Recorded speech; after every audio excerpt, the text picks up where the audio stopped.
Avec Radio Actus Scrooge, gardez la Scrooge attitude.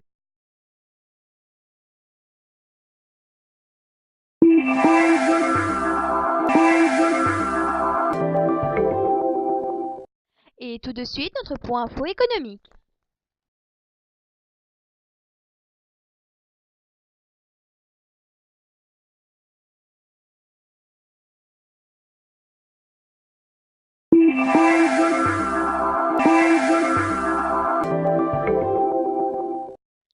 Et tout de suite, notre point info politique.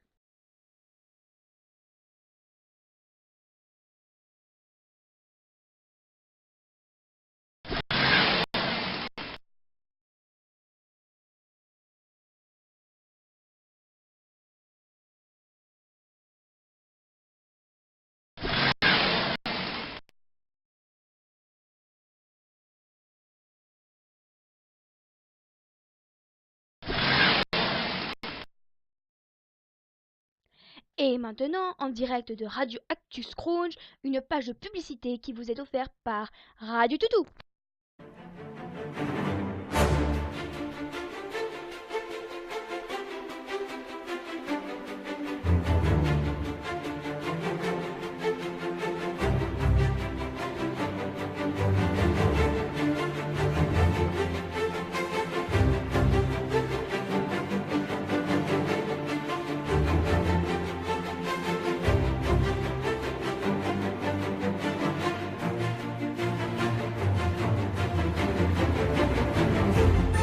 Radio Toutou, la radio de mon toutou, j'en suis fou, Radio Toutou.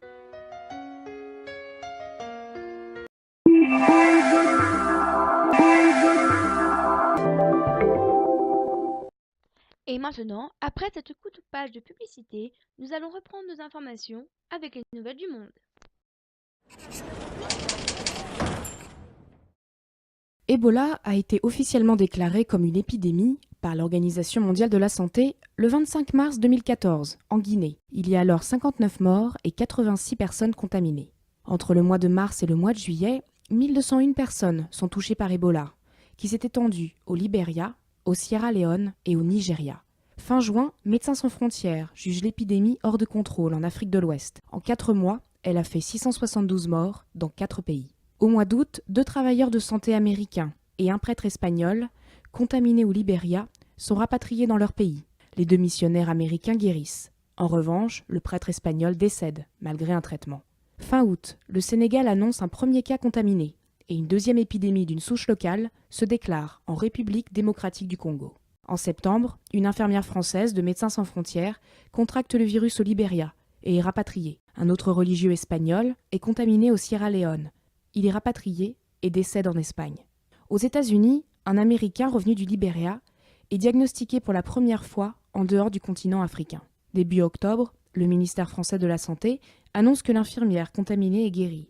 Une infirmière norvégienne de Médecins sans frontières en mission au Sierra Leone contracte le virus et est rapatriée en Norvège. En Espagne, un premier cas de contamination est déclaré le 6 octobre à Madrid. Il s'agit d'une infirmière qui avait soigné le 2e missionnaire malade. C'est la première personne à contracter le virus hors du continent africain. Il y a alors 3439 morts dans le monde et 7492 contaminés. Selon une étude de l'université Northeastern de Boston, si le trafic aérien de l'Afrique vers l'Europe reste aussi important, il y a 75% de chances qu'un malade arrive en France avant la fin du mois d'octobre. Ce risque est estimé à 50% pour le Royaume-Uni et à 40% pour la Belgique.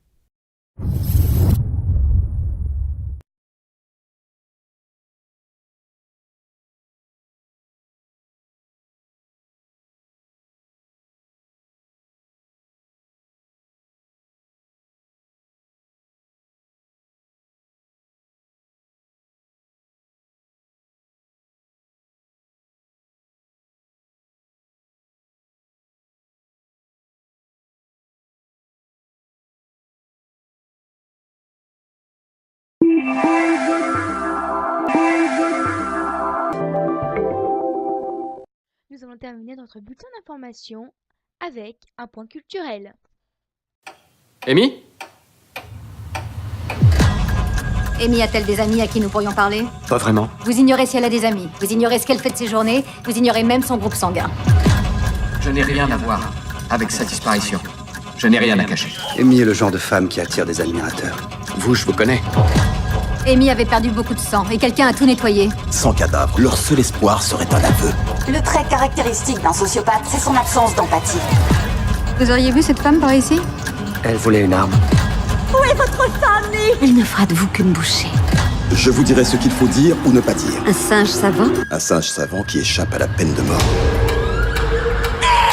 Une bombe à retardement. Réponds-moi, franchement. T'es en train de me demander si j'ai tué ma femme? Cet homme-là pourrait me tuer. Et ma version de l'histoire?